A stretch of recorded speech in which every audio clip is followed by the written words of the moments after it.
Encapuchados destrozaron vitrinas y robaron relojes avaluados en 12 millones de pesos desde el Parque Arauco mientras decenas de clientes hacían sus compras. Insólito, empresa denuncia el robo de un helicóptero desde un aeródromo ubicado en Requinoa, esto en la región de O'Higgins. Aún se ignora dónde está la aeronave.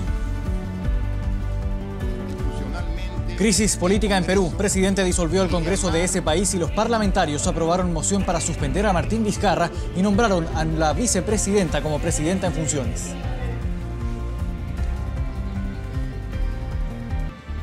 ¿Cómo les va? Bienvenidos a esta nueva edición de Medianoche. Una joven embarazada fue asaltada y golpeada por delincuentes que querían robar su vehículo. Un valiente vecino hizo que los ladrones huyeran sin concretar su objetivo. Tiene 7 meses de embarazo y los delincuentes la trataron así. Me pegaba en la cabeza con la pistola, me agarra del pelo y me tira al suelo. Y ahí en lo que me tira al suelo, yo trato de caer con las manos.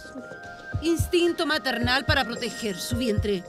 Tiene 23 años y oculta su rostro por temor, ya que los delincuentes no lograron robarse el auto, porque un valiente vecino decidió enfrentarlos.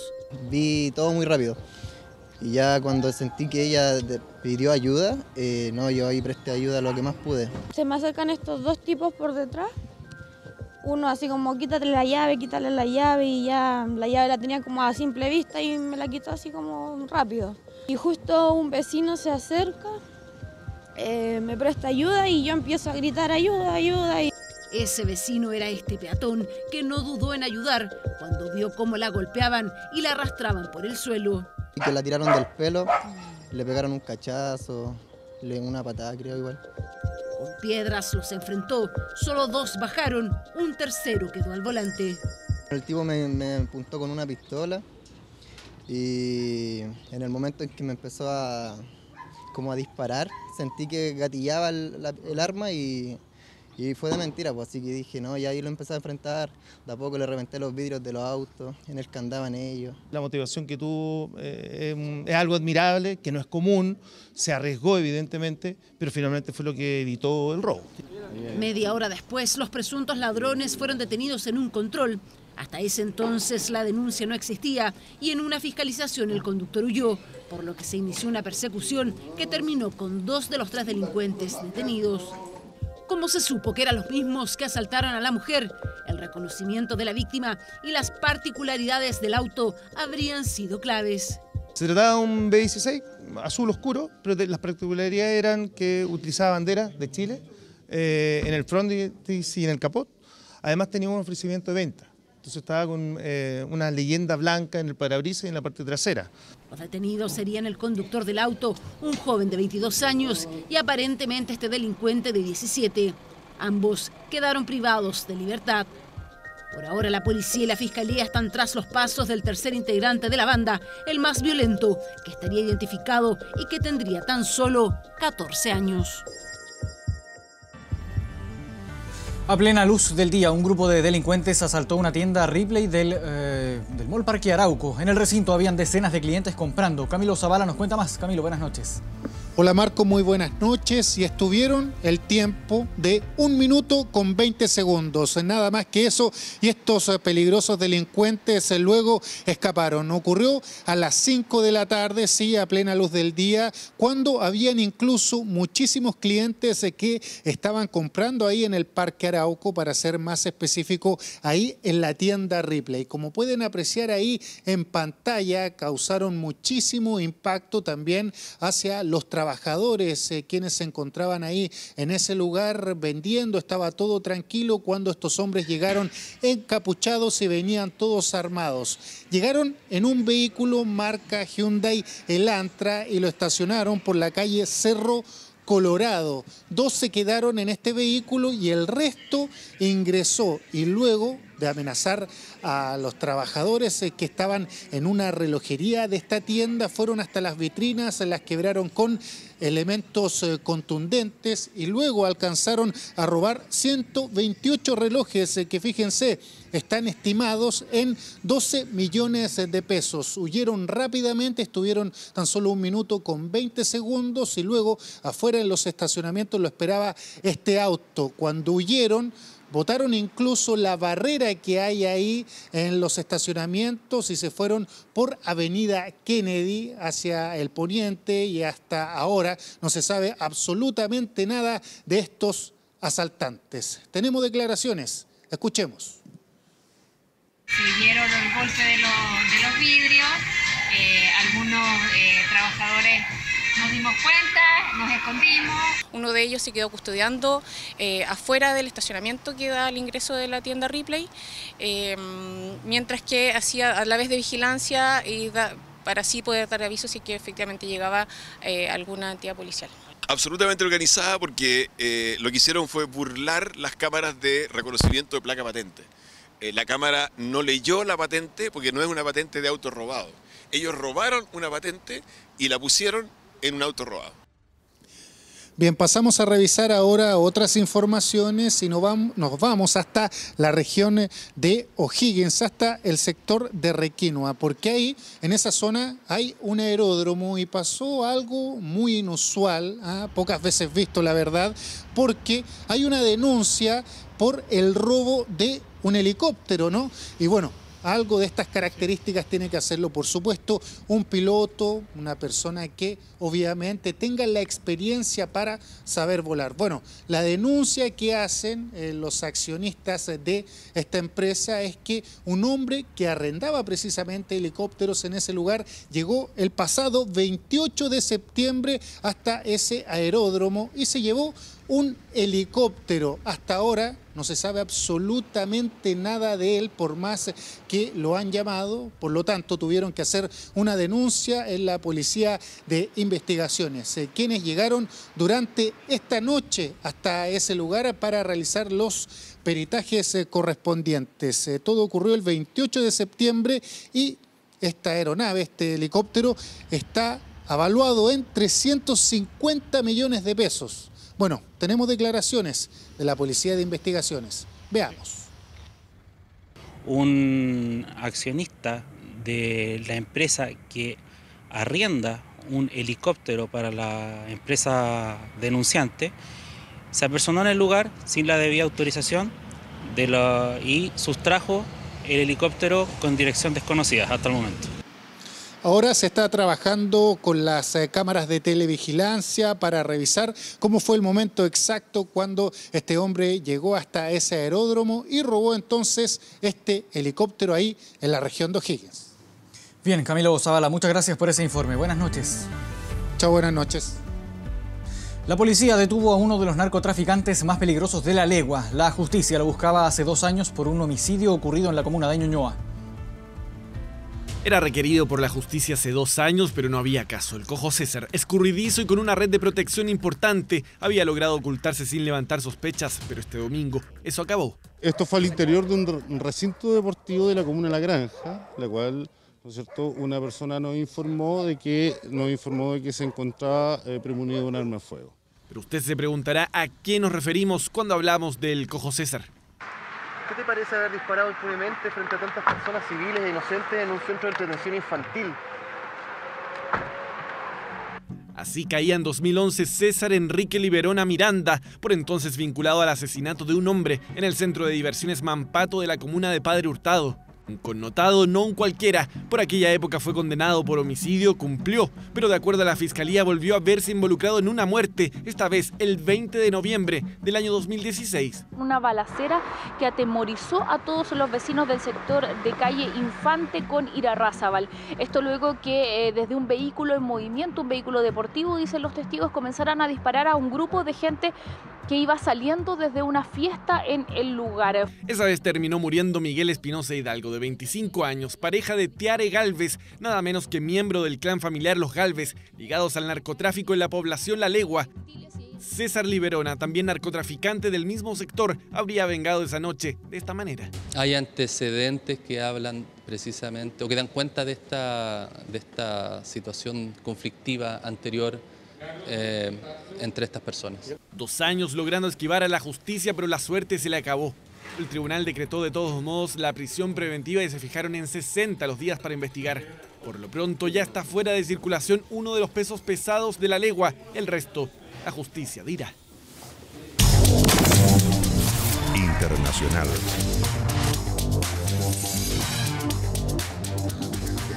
Una crisis política está viviendo Perú que esta noche tiene dos presidentes. ¿Por qué ocurrió esto? Belén Arellano nos cuenta, Belén. ¿Cómo estás, Marcos? Sí, es una situación, como tú bien decías, una crisis política que está viviendo Perú, pero partamos desde el principio para explicar de qué se trata esta situación y por qué ya algunos analistas políticos hablan de dos presidentes en Perú o de un limbo político. Lo que pasó hoy día es que el presidente peruano Martín Vizcarra decidió disolver el Parlamento o el Congreso peruano, es decir, llamó a elecciones. Todos los congresistas dejaron, cuando él dijo su anuncio, dejaron de ser parlamentarios y pasaron a ser simplemente políticos. Cuando ocurrió eso, un grupo del Congreso se desafió, se puso en rebeldía y decidió entonces hacer una moción de vacancia contra el presidente Martín Vizcarra para poder sacarlo de su puesto por 12 meses, argumentando que él tiene incompetencia política y que no está apto para seguir en el cargo. Primero pasemos a revisar qué fue lo que dijo Martín Vizcarra cuando anunció la disolución de este Parlamento que ya en enero del próximo año debería tener elecciones. Pero primero escuchemos lo que dijo el presidente peruano. He decidido disolver constitucionalmente el Congreso y llamar a elecciones de congresistas de la República. Este es un acto constitucional previsto en el artículo 134 de la Constitución. Entonces, como les decía, ahí estaba lo que dijo el presidente peruano Martín Vizcarra, que disolvía el Parlamento. Ante esta situación, él lo oficializó en el diario oficial El Peruano, el de Perú, lo que significaba que ya el acto es legal y que estaría todo en regla y que los congresistas entonces pasarían a ser desde ese minuto excongresistas.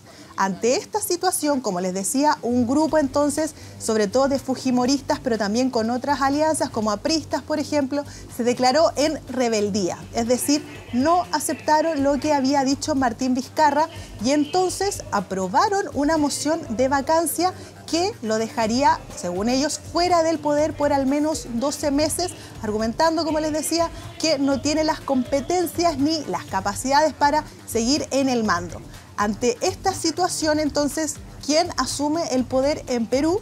Ya asumió su vicepresidenta, que se llama Mercedes Arauz, quien fue ella que había comenzado por el mismo camino que Martín Vizcarra, habían sido compañeros de listas con Pedro Pablo Kuczynski también, pero que ahora entonces estarían en veredas opuestas, siendo uno el presidente que fue ratificado por el Congreso y que fue también ratificado por la Constitución, si se puede decir, y otra que se juramentó en una situación bastante extraña también porque se juramentó con un Congreso, también la eligió un Congreso que ya había sido disuelto, que ya no estaba con sus funciones según lo que había dicho también el presidente, según las acciones del presidente y según también la Constitución y el diario oficial. Entonces pasemos ahora a revisar cómo fue esta juramentación de Mercedes Arauz, como asumiendo un cargo un poco de presidenta encargada, presidenta interina, después de que el Congreso aprobara esta moción de vacancia o de suspensión de Martín Vizcarra.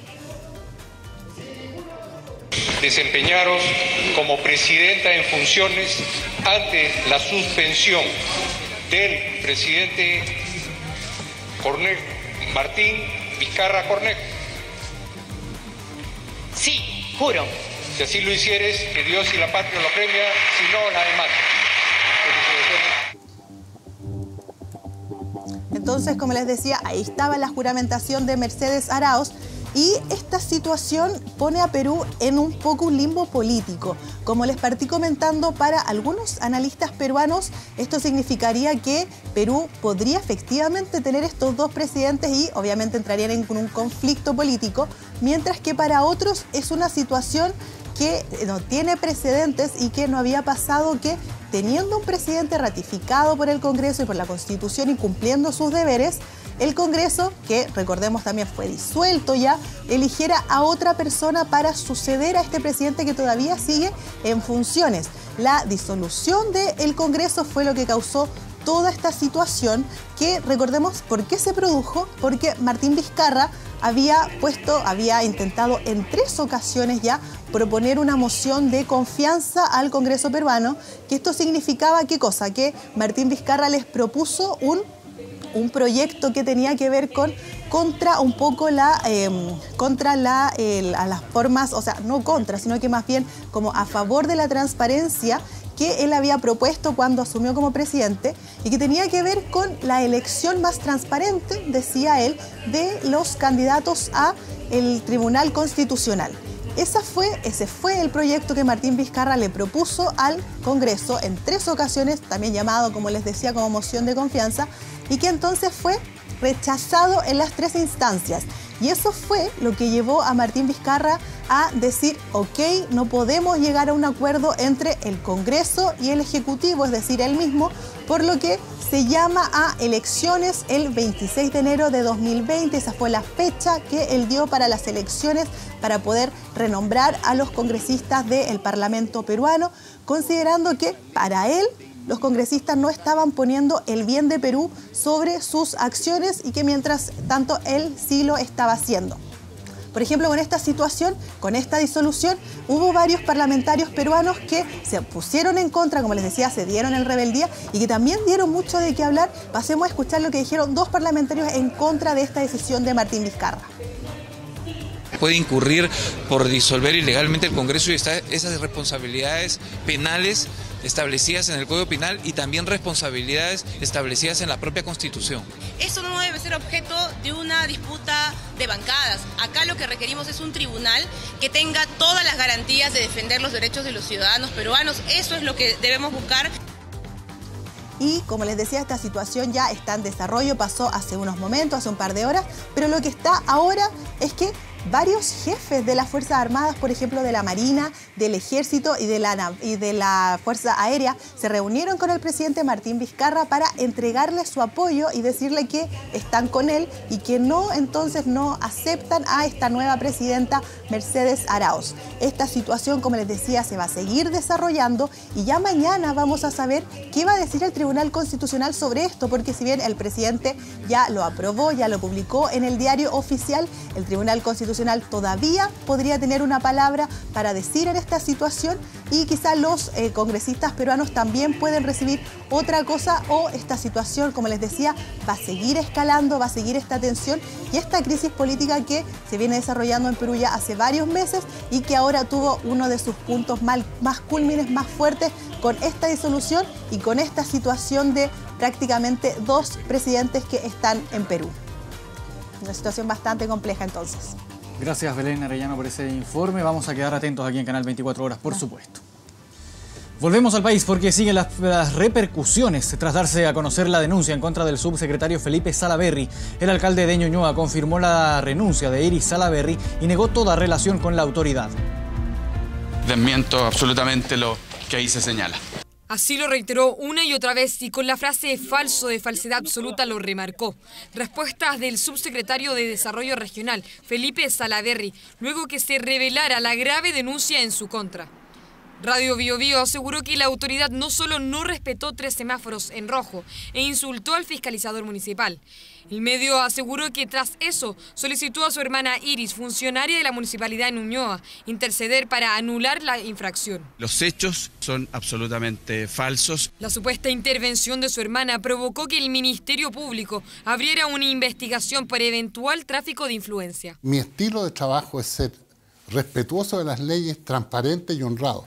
Y yo no moví un dedo para decir cómo lo podemos ayudar.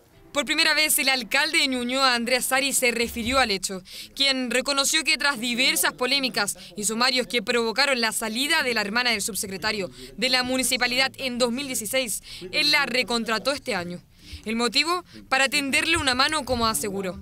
Hay unas historias previas, que hay unas situaciones que averiguar, que hay condiciones que son importantes conocer y la verdad es que quienes tienen que investigar son las instituciones que son para investigar. Desde que se conocieron los hechos, Iris Salaverry se mantuvo suspendida de sus funciones. Esto hasta esta tarde, cuando el alcalde Andrés Sari confirmó 24 horas que solicitó su renuncia. Bueno, yo lo único que puedo decir es que a Iris la voy a apartar del cargo. A 5 días de conocida la denuncia, el gobierno reiteró su postura. No habrá resolución mientras se desarrolle la investigación. Esperamos que se clarifiquen para que el gobierno después y el presidente de la República tenga todos los elementos para ver la situación. Investigación que está comenzando. En esta jornada, concejales de Ñuñoa presentaron declaraciones en Fiscalía y en las próximas horas será el turno de Iris Salaverry. Por ahora, el subsecretario Felipe Salaverry continúa en su cargo.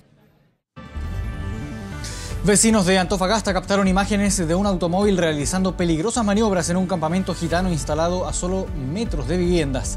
Los vecinos, ya cansados de estas repetidas riñas, decidieron también grabar en este sitio Eriazo, que es habitado por comunidades de gitanos que aparentemente se encontraban en un ajuste de cuentas. Carabineros afirmó que no pudo identificar víctimas ni tampoco denunciantes. Sin embargo, los propios vecinos denuncian falta de seguridad y repetitivos problemas con ellos. María del Pilar Pérez, más conocida como La Quintrala, presentó un recurso en la Corte Suprema para invalidar una de sus 2 condenas y así ser dejada en libertad.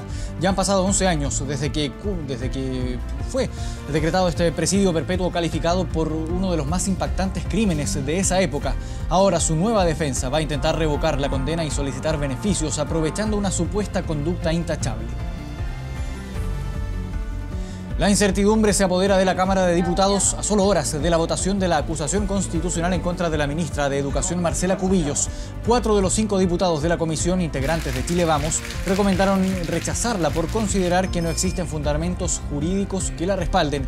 Solo la diputada Maite Orsini del Frente Amplio defendió esta acción.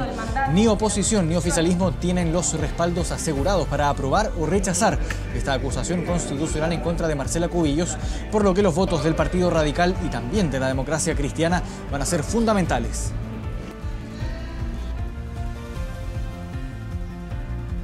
La diferencia de sueldos de mujeres llegó a su nivel más bajo en 6 años. Esto de acuerdo a las cifras entregadas por la Superintendencia de Pensiones.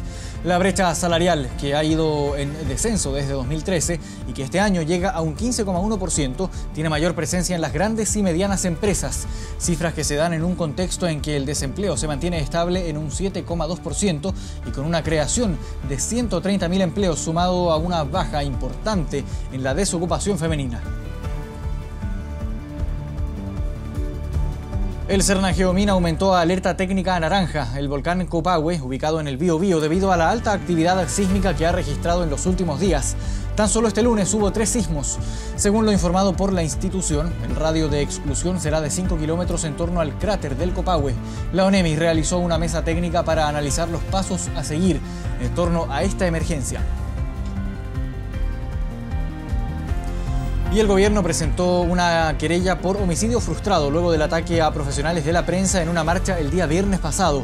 El ministro del Interior y la vocera de gobierno llegaron hasta tribunales para presentar la acción judicial contra quienes resulten responsables por la agresión contra los equipos de prensa, entre ellos un periodista y un camarógrafo de nuestro canal. Además, el Ejecutivo trabajará con sindicatos y representantes del gremio para trabajar en protocolos ante hechos de violencia en manifestaciones y marchas.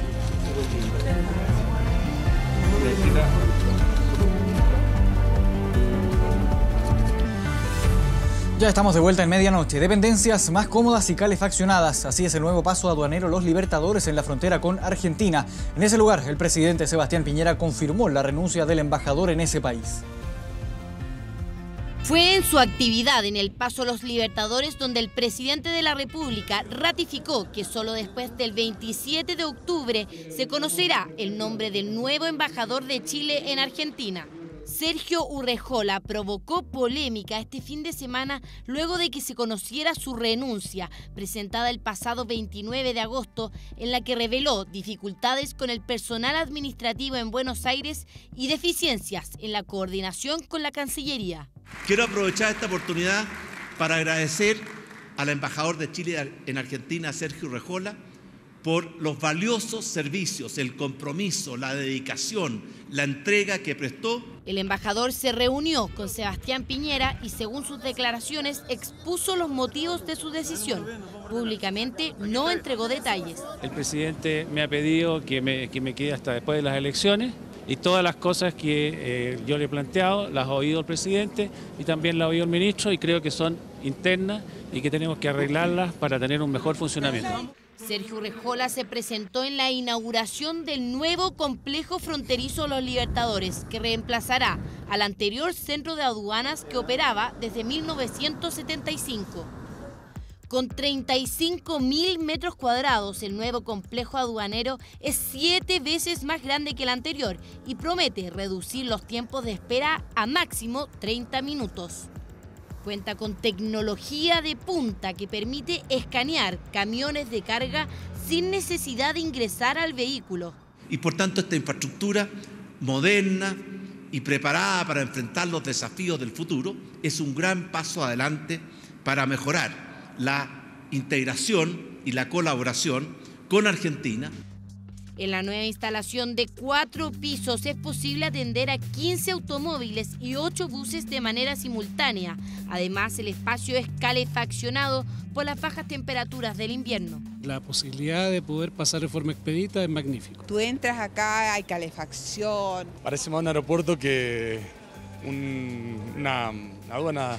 Fue una inversión de 98 millones de dólares que promete facilitar el tránsito y mejorar la calidad de servicio de las cerca de 2,5 millones de personas que anualmente cruzan la cordillera. 8 grados de temperatura tenemos a esta hora en la capital. Hoy Santiago va a estar parcial con una máxima de 13 grados. El Salvador con cielo parcial también y una máxima de 21 grados.